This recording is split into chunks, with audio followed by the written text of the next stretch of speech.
Assalamualaikum warahmatullahi wabarakatuh. Kami dari kelompok 5 SSD kelas RC akan menjelaskan hasil dari tugas praktikum modul 1. Sebelum masuk pembahasan, izinkan saya memperkenalkan diri sebagai moderator. Nama saya Yohana Manik dengan ujung NIM 126, rekan saya Gimnastiar dengan ujung NIM 96, Pardi Oktaviando dengan ujung NIM 132, dan Marsyanda Putri dengan ujung NIM 20. Baiklah, kita akan masuk ke dalam pembahasan yang pertama. Baik, di slide selanjutnya ini saya akan menjelaskan tentang installing package, memanggil package, dan import data. Di sini kami menggunakan package yaitu tdFirst, data export, dan schema. Dan memanggil package yaitu library tdFirst, library data export, dan library schema. Yang selanjutnya yaitu ada mengimport data dengan memasukkan dataset yang akan kita gunakan. Dan muncullah seperti pada gambar yang terlihat, yang dimana data ini berisikan terdiri dari 1460 baris dan terdapat 81 kolom. Selanjutnya, untuk penjelasan installing package, yaitu kode tersebut digunakan untuk menginstal package yang diperlukan. tdFirst untuk analisis data, data export untuk ekspor data, dan schema untuk ringkasan statistik. Paket tdFirst menggunakan beberapa paket populer seperti ggplot, dplyr, dan tdir untuk memudahkan analisis data. Data export menyediakan fungsi untuk eksploitasi data secara cepat, sementara schema memberikan ringkasan statistik deskriptif. Memanggil package. Kode di atas digunakan untuk memuat load atau paket-paket yang telah diinstal sebelumnya. tdFirst, data export, dan schema. Penggunaan library adalah untuk memuat paket-paket tersebut dalam lingkungan kerja R sehingga dapat digunakan dalam analisis data. Import data yaitu kode tersebut membaca file host_price1.csv dari lokasi yang ditentukan ke dalam variasi data host dan mengkonversi kolom-kolom yang berisi string menjadi faktor-faktor jenis. Dari paket dplyr digunakan untuk memberikan tinjauan singkat terhadap struktur data yang telah dibaca, termasuk nama-nama kolom dan tipe data masing-masing kolom. Baik, selanjutnya di sini ada penjelasan memeriksa gambaran umum data. Kode ini memanggil plot intro dari paket data export untuk membuat visualisasi pendahuluan introduction plot. Dari data yang disimpan dalam variabel data host, argumen geomLabel args digunakan untuk menentukan ukuran label dalam plot yang dihasilkan. Plot intro merupakan fungsi yang berasal dari package data export dan argumen utamanya adalah objek berbentuk data frame. Argumen geomLabel args diisi dengan opsi-opsi yang ada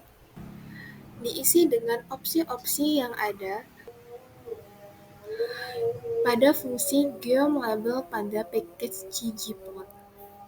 Bisa dilihat pada gambar di samping, yaitu pada gambar di samping merupakan gambar visualisasi data yang menggambarkan penggunaan memori dalam kolom discrete dan continue, serta observasi yang hilang dan lengkap dalam sebuah dataset. Di bagian atas terdapat potongan kode dalam teks ungu, plot intro atau data host geomLabel args list size 2,5. Di bawah potongan kode terdapat informasi memory use sebesar 510.7 KB atau kilobyte. Grafik batang horizontal besar di sebelah kanan menggambarkan penggunaan memori dalam warna merah. Grafik ini terisi hingga 53%. Di sebelah kiri gambar terdapat label untuk kolom discrete dan kolom continue dengan batang berwarna abu-abu. Bagian bawah gambar untuk menunjukkan grafik batang horizontal kecil dengan label missing observation sebesar 11% dalam warna merah.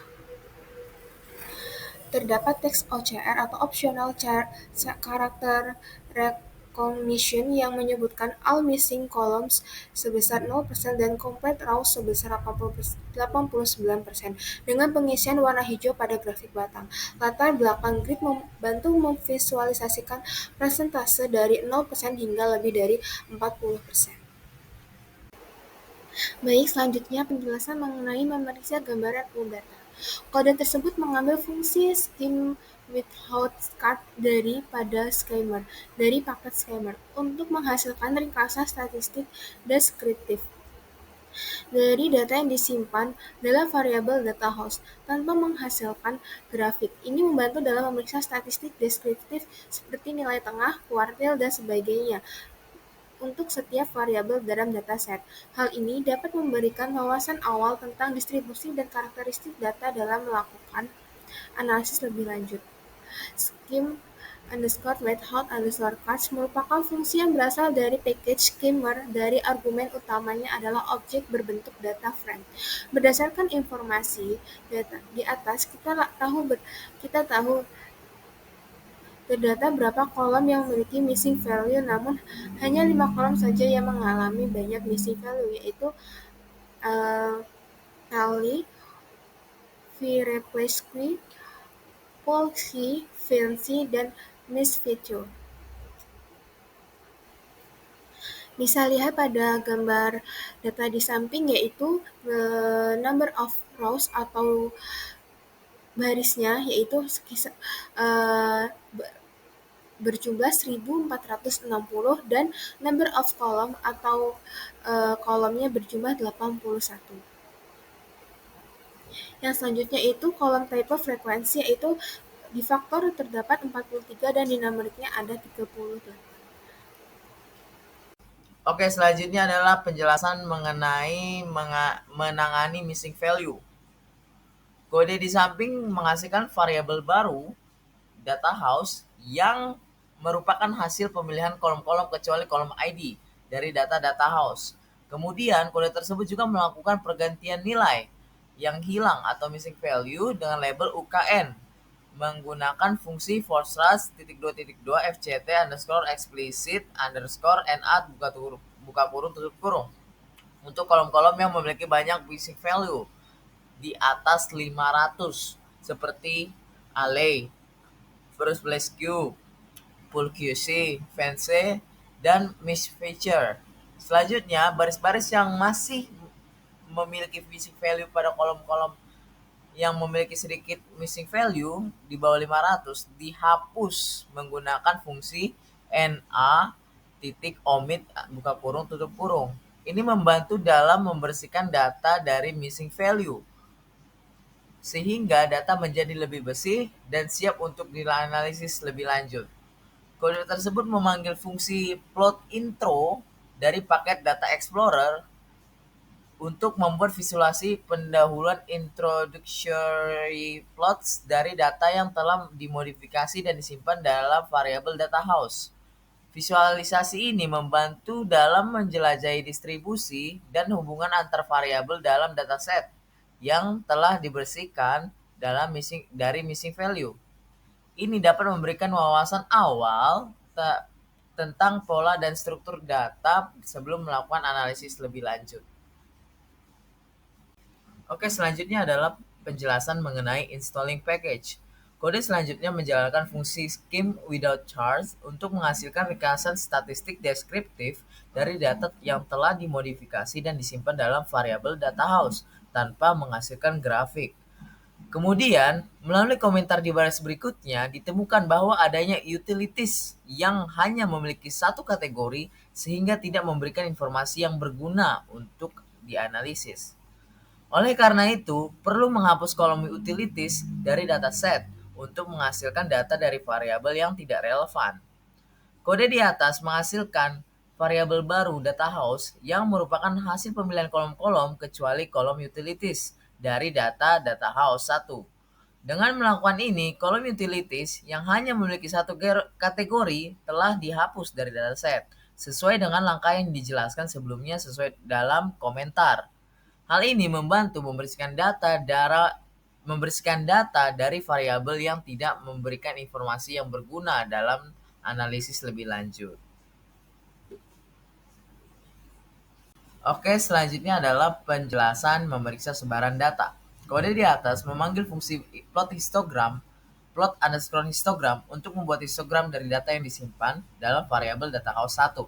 Histogram tersebut akan ditampilkan dalam bentuk grid dengan 3 baris dan tiga kolom menggunakan argumen endraw dan encol. Opsi tambahan seperti pengisian warna, pengisian steel blue, dan tema ggplot dem underscore bw buka kurung tutup kurung juga diberikan melalui argumen geom underscore histogram underscore argus dan ggtheme. Ini membantu dalam menjelajahi distribusi variabel-variabel dalam dataset secara visual.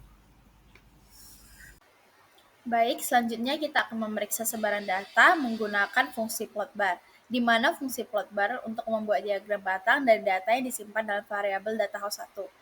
Diagram batang akan ditampilkan dalam satu baris menggunakan argumen and row. Opsi tambahan seperti tema ggplot menggunakan dem bw tanda kurung juga diberikan untuk memperindah tampilan visualisasi. Ini membantu dalam mengeksplorasi distribusi kategori pada variabel-variabel kategorikal dalam dataset. Baik, selanjutnya kita akan membahas mengenai korelasi peubah, di mana kita akan memeriksa korelasi peubah tersebut. Kode di samping menggunakan fungsi plot scatter plot untuk membuat scatter plot antara variabel numerik dalam dataset data house 1 dengan variabel target sell price. Scatter plot tersebut ditampilkan dengan setiap titik mempresentasikan sebuah observasi dalam dataset, dengan sumbu X dan Y masing-masing mewakili dua variabel numerik yang dipilih. Argumen BY digunakan untuk menentukan variabel target yang akan ditampilkan di sumbu Y. Dalam hal ini, sell price. Opsi tambahan seperti warna titik steel blue dan tema ggplot tem.bw juga diberikan melalui argumen gom.art dan ggtem. Scatterplot membantu dalam mengeksplorasi hubungan antara variabel numerik dengan variabel target.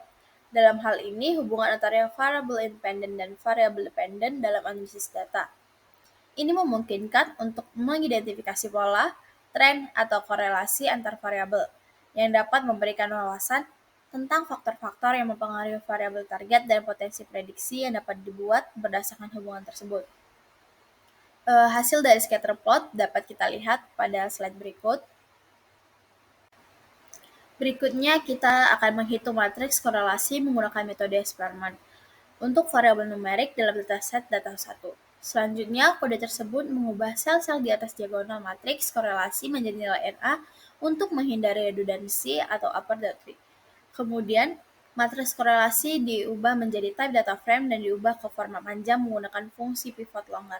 Data frame hasilnya kemudian difilter untuk menampilkan hanya pasangan variabel yang memiliki korelasi absolut lebih besar dari 0,6, yang kemudian diurutkan berdasarkan nilai korelasi secara menurun. Ini membantu dalam mengidentifikasi hubungan yang kuat antara pasangan variabel dalam dataset.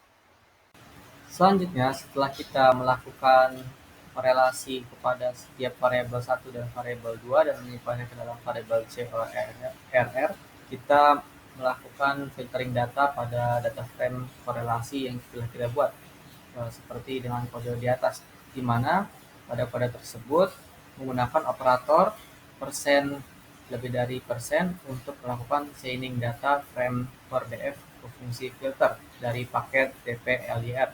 Pada kode tersebut dilakukan filtering data frame for df untuk menyaring pasangan variabel yang memiliki nilai korelasi absolut kurang dari atau sama dengan 0,6.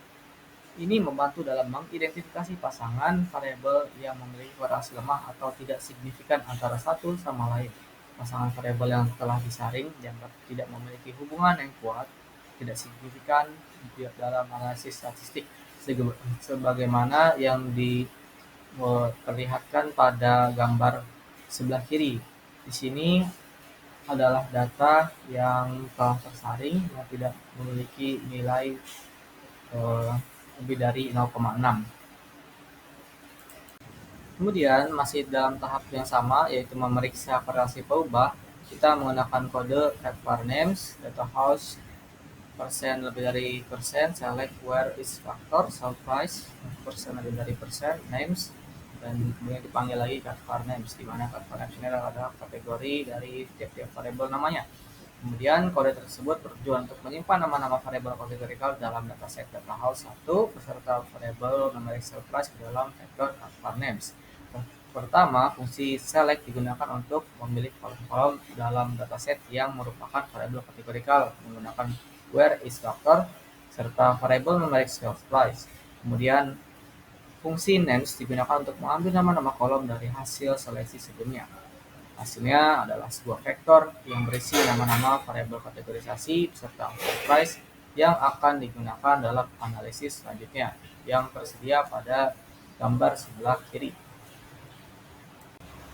Selanjutnya, tahap terakhir dalam memeriksa korelasi perubahan yaitu kita dengan menggunakan kode for i in add var names sampai dengan 43 nilai terakhir dengan menggunakan fungsi plot box plot dengan datanya menggunakan data host 1 persen lebih dari persen, select where is factor, set price, geom box plot arcs dengan menggunakan list dari dengan warna steel blue, kemudian di sort menggunakan i, kemudian dengan tema yaitu TMBW, di mana kode tersebut lakukan iterasi melalui nama-nama kolom yang disimpan dalam vektor card var names kecuali nama kolom cell price. Pada setiap iterasi dilakukan pemanggilan fungsi plot box plot untuk membuat box plot dari data kategori file tersebut dengan variabel target cell price.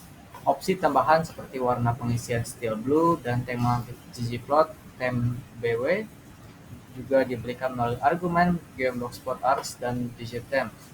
Boxplot membantu dalam mengeksplorasi distribusi variabel kategorikal terhadap variabel target, serta mengidentifikasi adanya perbedaan dalam distribusi nilai target di antara kategori-kategori variabel kategorikal. Ini memungkinkan untuk melihat pola dan tren yang berbeda dalam data kategorikal yang mempengaruhi variabel target. Di sini pada gambar yang kanan kita dapat melihat banyak sekali box plot, di mana di sini dalam tiap-tiap box plot terdapat dari titik-titik tersebut, dan titik-titik tersebut adalah merepresentasikan pola dan tren dari tiap data kategori yang kita gunakan. Baik, sekian penjelasan kami mengenai tugas praktikum modul 1 SSD.